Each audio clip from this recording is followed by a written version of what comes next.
दोस्तों, कभी ऐसा हुआ है कि आप शांत बैठे हो, फोन हाथ में हो और अचानक किसी और की स्टोरी, पोस्ट या रील देखकर आपके दिल में एक अजीब सी बेचैनी आ रही हो। ऐसा लगा हो कि सब अपनी लाइफ में आगे बढ़ रहे हैं, एंजॉय कर रहे हैं, सक्सेसफुल हो रहे हैं और आप कहीं पर पीछे तो नहीं छूटते जा रहे हो। इसी फीलिंग का नाम फियर ऑफ मिसिंग आउट है, यानी कि फोमो। ये सिर्फ एक इमोशन नहीं है, बल्कि एक साइकोलॉजिकल साइकिल है जो धीरे धीरे हमारी मेंटल पीस, फोकस और सेल्फ कॉन्फिडेंस को खा जाती है। फोमो तब शुरू होता है जब हम अपनी जिंदगी का कंपैरिजन दूसरों की हाईलाइट रील्स से करना शुरू कर देते हैं। जैसे कि सोशल मीडिया पर लोग अपनी बेस्ट मोमेंट दिखाते हैं, vacation, parties, achievement, happiness, but अपने स्ट्रगल, फेलियर और लोनलीनेस मोमेंट्स को नहीं दिखाते। जब हम ये सब देखते हैं तो हमारा दिमाग ये जूम कर लेता है कि दूसरों की लाइफ तो परफेक्ट है और सिर्फ हम ही पीछे रह गए हैं। ये कंपैरिजन ही फोमो का पहला स्टेप होता है। साइकोलॉजी के अकॉर्डिंग फोमो का डीप कनेक्शन हमारे ब्रेन के रिवॉर्ड सिस्टम से होता है। जब हम किसी और को एंजॉय करते देखते हैं तो हमारा ब्रेन ये सिग्नल भेजता है कि शायद मैं ही कुछ इंपॉर्टेंट मिस कर रहा हूँ। इससे एंजाइटी क्रिएट होती है और हम बार बार फोन चेक करने लग जाते हैं, शायद कोई नया अपडेट आया हो, नई अपॉर्चुनिटी या नया मूवमेंट मिल जाए। ये बिहेवियर एक लूप बन जाता है, जिसे देखना, कंपेयर करना, एंशियस होना और फिर और ज्यादा देखना। और फोमो सिर्फ सोशल मीडिया तक लिमिटेड नहीं होता, ये कैरियर डिसीजन में भी आता है।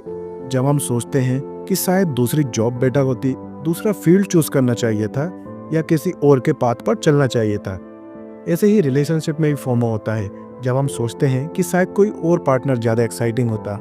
ये कॉन्स्टेंट व्हाट इफ और शायद हमारे माइंड को कभी प्रेजेंट मोमेंट में रहने नहीं देते। दोस्तों, सबसे डेंजरस पार्ट ये है कि फोमो हमें अपनी करंट लाइफ से डिससेटिस्फाइड बना देता है। जो चीजें हमारे पास होती हैं उसकी वैल्यू कम लगने लगती है और जो चीजें दूसरों के पास होती है वो ज्यादा अट्रैक्टिव लगने लगती है और धीरे धीरे हम ग्रेटिट्यूड होना शुरू कर देते हैं। हम हमेशा किसी और की लाइफ को जीना चाहते हैं, वो भी बिना ये सोचे कि हमारी अपनी जर्नी भी यूनिक और वैल्यूएबल है। ऐसे ही फोमो का एक और साइकोलॉजिकल एस्पेक्ट है बिलोंगिंगनेस। इंसान नेचुरली चाहता है कि वो ग्रुप का हिस्सा हो, ट्रेंड में रहे और लेफ्ट आउट फील ना करे। जब हम किसी पार्टी या किसी इवेंट का हिस्सा नहीं बन पाते तो हमें ऐसा लगने लगता है कि कहीं हम सोशली इरेलेवेंट तो नहीं है। ये फियर हमें अननेसेसरी डिसीजंस करवाता है। टाइम के साथ फोमो एंजाइटी, ओवरथिंकिंग और लो सेल्फ स्टीम में कन्वर्ट हो जाता है।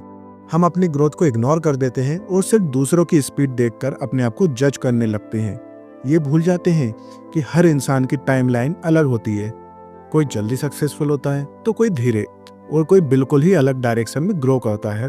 यहाँ सिर्फ कंफ्यूजन और फ्रस्ट्रेशन ही देता है।